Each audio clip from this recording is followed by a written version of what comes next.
Hello everyone, this is C Srijan and I welcome you all to my channel the commerce bench.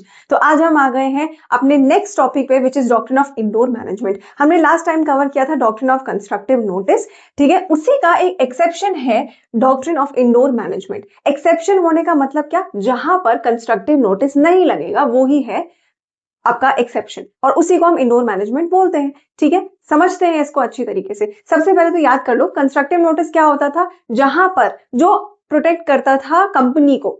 Constructive notice starts from C, it protects the company, इतना याद रखना। क्या बोलता है वो कि अगर कोई आउटसाइडर आकर कंपनी से डील कर रहा है तो ये आउटसाइडर की जिम्मेदारी है कि कंपनी के एमओए और एओए को अच्छे से आंखें फाड़ के देख ले कि हाँ, मैं जो कॉन्ट्रैक्ट करने जा रहा हूं, is it in conformity with the provisions of MOA and AOA. क्या वो एमओए एओए में अलाउड है या नहीं है, ये मैं कंफर्म कर लूंगी as an outsider, and then I can go ahead with it with the contract. तो यही बोलता है डॉक्ट्रिन ऑफ कंस्ट्रक्टिव नोटिस कि आपको इतना पता होना चाहिए। अब ये आ जाता है एक डॉक्ट्रिन जो कि यहां पर आउटसाइडर्स को प्रोटेक्ट करने के लिए आया है, ठीक। तो this protects the company, this protects the outsiders, the innocent लाचार आउटसाइडर्स। अब मेरी बात सुनो, इसको समझते हुए चलते हैं। इसके लिए आपको 2 पॉइंट्स याद होने चाहिए। आपको हमारा तरीका पता है पढ़ाने का, ठीक है। यहाँ पर सारे के सारे सिर्फ और सिर्फ कीवर्ड्स लिखे हैं, जितने भी आज तक इसके ऊपर क्वेश्चंस आंसर्स जो भी आए हैं, ठीक, वो वहां से मैंने ये सारे के सारे कीवर्ड्स उठाकर आपके लिए लिखे हुए हैं, ठीक है। तो आपको एग्जैक्टली यही लिख कर आना है, आपको मार्क्स मिलेंगे एग्जाम में, बिल्कुल। चलो स्टार्ट करते हैं हम लोग। आउटसाइडर, सबसे पहला पॉइंट आप क्या लिखोगे, डॉक्ट्रिन ऑफ इंडोर मैनेजमेंट क्या होता है। This is basically for the outsiders. Outsiders are not deemed to have the notice of internal affairs.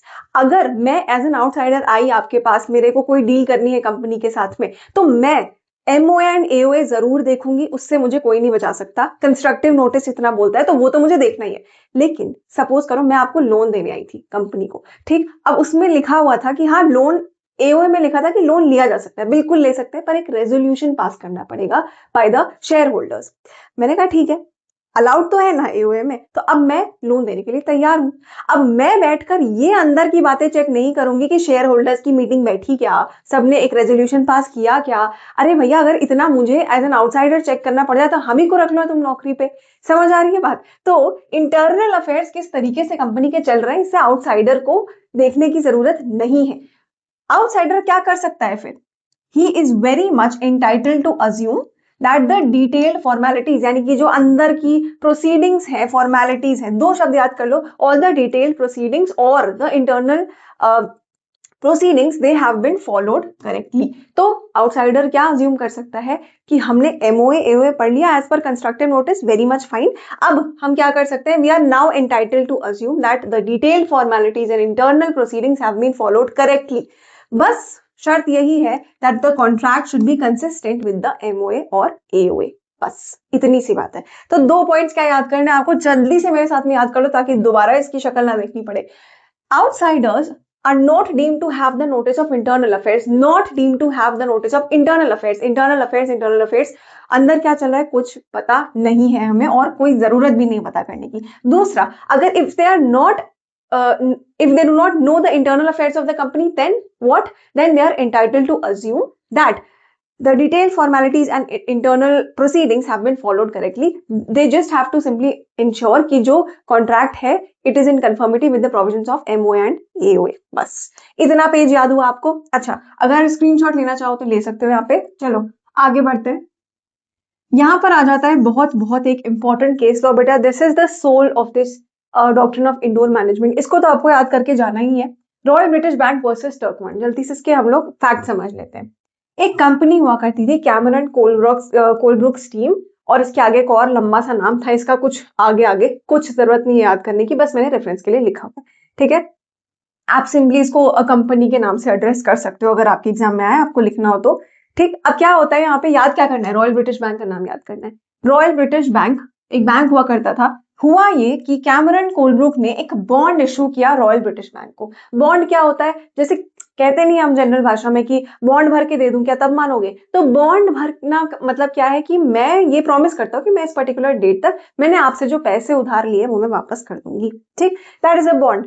2000 pound का एक बॉन्ड इशू किया रॉयल ब्रिटिश बैंक को, और बदले में क्या लिया, बदले में एक परमिशन ले ली कि हम अपने करंट अकाउंट, जो मेरा करंट अकाउंट आपके बैंक में खुला है ना, मैं उसमें से ड्रॉ कर सकती हूँ पैसे जितने भी चाहूँ, ठीक। ओके, यहां तक बात समझ में आई। तो this allowed drawing on current account, मतलब ओवरड्राफ्ट भी कर सकते हैं, जितनी लिमिट है उससे ओवरड्राफ्ट कर सकते हैं जितने मेरे पास पैसे पड़े हैं, एज ए लोन बेसिकली। अब आगे बढ़ते हैं। रॉयल ब्रिटिश बैंक ने यहाँ पर क्या किया, ये बॉन्ड देखा, इस पे बढ़िया कंपनी का सील भी लगा था, डायरेक्टर्स का साइन भी था। तो एओए में भी जाकर उन्होंने पढ़ा, एमओए एओए दोनों को देखा कि क्या ये बोरोइंग अलाउड भी है कि नहीं, यानी कि जो पब्लिक डॉक्यूमेंट्स है बाकायदा चेक किए, उसमें लिखा था that yes the directors can borrow, the directors did have the authorisation to borrow, however which it was subject to a resolution. एक रेजोल्यूशन पास कराना था शेयर होल्डर्स मीटिंग में, ठीक है, तब जाकर आप ये लोन ले सकते थे। बट रॉयल ब्रिटिश बैंक की जिम्मेदारी कितनी थी constructive indoor doctrine of constructive notice के अकॉर्डिंग रॉयल ब्रिटिश बैंक को क्या करना था, सिर्फ एओए एमओए चेक करना था। वो कर लिया कि डायरेक्टर्स बोरो कर सकते हैं, अंदर जाकर नहीं देखा कि क्या मीटिंग बुलाई, क्या शेयर होल्डर्स आए, क्या आपका रेजोल्यूशन पास हुआ या नहीं हुआ, ये चीज चेक नहीं करी। अब ठीक है, बहुत बढ़िया, इन्होंने सारी चीजें देखी और लोन दे दिया बॉन्ड के बेसिस पे। फिर क्या होता है, एक समय आता है जब ये कंपनी लिक्विडेशन में जाने लगती है, तो एक ऑफिशियल लिक्विडेटर अपॉइंट होता है। कौन होता है लिक्विडेटर किसी कंपनी के लिए, जो बंदा सारे असेट्स नोट डाउन करता है कि अच्छा ये असेट है, और असेट को सेल ऑफ करके जो भी क्रेडिटर्स हैं कंपनी के उनको पे ऑफ करता है, ठीक। अब टर्कवान नाम था इस पर्टिकुलर ऑफिशियल लिक्विडेटर का, ही वाज अपॉइंटेड। अब क्या होता है, ये बंदा कहता है कि रॉयल ब्रिटिश बैंक का जो ये डेट है ना, ये वैलिड ही नहीं है। क्यों वैलिड नहीं है, क्योंकि यहां पर जो रेजोल्यूशन पास होना था, हुआ क्या था ना, एक्चुअली उस समय इन लोगों ने रेजोल्यूशन पास करा दिया, लेकिन उसमें अमाउंट नहीं लिखा कि इतने अमाउंट का आप लोन ले सकते हो, तो कुछ भी अमाउंट स्पेसिफाइड नहीं था। तो टर्कवान ने बोला कि नहीं, हम रॉयल ब्रिटिश बैंक को कोई पेमेंट नहीं करने वाले, because this loan is not valid in itself, है ना, यहाँ पर रेजोल्यूशन पास ही नहीं हुआ तो काय का लोन। समझ आई बात। अच्छा, मामला चला गया कोर्ट में, अपना पैसा कोई छोड़ता नहीं, रॉयल ब्रिटिश बैंक ने भी यही किया, कोर्ट चला गया। और ये टर्कवान का नाम क्यों आ रहा है, इस कंपनी का क्यों नहीं बेटा, because this was in liquidation, and हमेशा यहाँ पर अगर केस होएगा तो ऑफिशियल लिक्विडेटर का ही नाम आता है, ठीक है। चलो आगे बढ़ते हैं।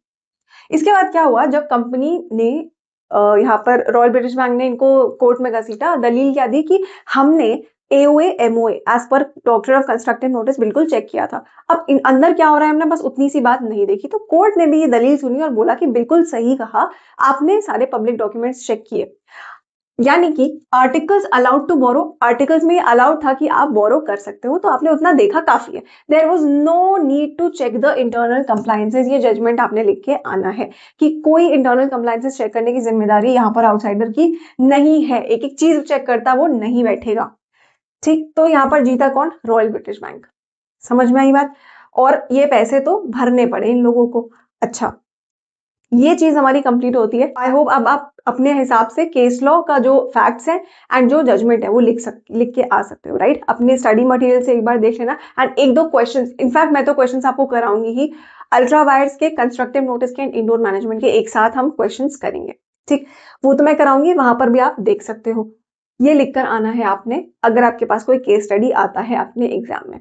समझ में आई बात। अगर समझ में आया हो वीडियो तो please do not forget to put a like share and subscribe, अपने फ्रेंड्स के साथ में शेयर करना बिल्कुल भी मत भूलना, ठीक है। आपने स्क्रीनशॉट तो ले लिया होगा, इसका चाहो तो इसका भी ले सकते हो, ताकि आपको एकदम से देखकर याद आ जाए। सिंपली आपने कैसे लिख के आने हैं यहाँ पर फैक्ट्स, कि there was a company which gave a bond to Royal British Bank, amount भी लिखने की कोई जरूरत नहीं है, and that bond allowed drawing on the current account to the company, company को ये अलाउ कर रहा था to draw on the current account.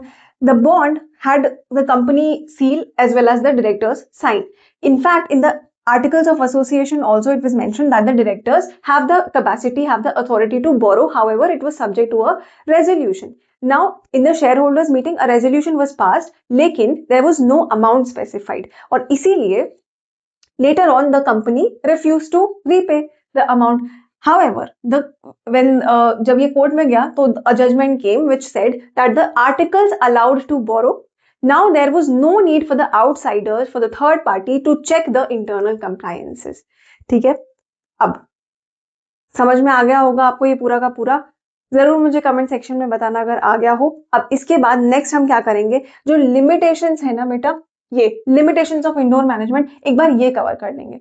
ठीक है, मैं इसको अलग से क्यों करा रही हूँ बेटा, बिकॉज इसमें ना केस लॉज हैं एंड जनरली आपको केस लॉज कोई बताता नहीं है बहुत अच्छी तरीके से डिटेल में। बहुत डिटेल में तो हम भी नहीं जाएंगे, लेकिन हाँ इतना मैं आपको पक्का पक्का बता रही हूँ कि मैं आपको याद करवा दूंगी इस चीज को। ठीक है, कि हर एक केस लॉ में क्या हुआ था मैं आपसे थोड़ा थोड़ा डिस्कस कर लूंगी, स्टोरी लाइन क्या थी, जिससे कि आपको याद रहेगा। समझ में आ रही है बात? ताकि अगर जस्ट इन केस कोई ऐसा केस लॉ आ जाता है तो आप लिखकर आ सको, मेंशन करके आ सको। ठीक है, चलो अब मैं आपसे नेक्स्ट वीडियो में मिलूंगी। रिवाइज करते रहो, बहुत कम दिन बचे हैं, लेकिन आप अपनी बेस्ट तैयारी करो। घबराना डरना बिल्कुल भी मत, जितना टाइम बचा है ईमानदारी से पढ़ो, भगवान आपके साथ है बाकी। ठीक है, तो I see in the next video, take care.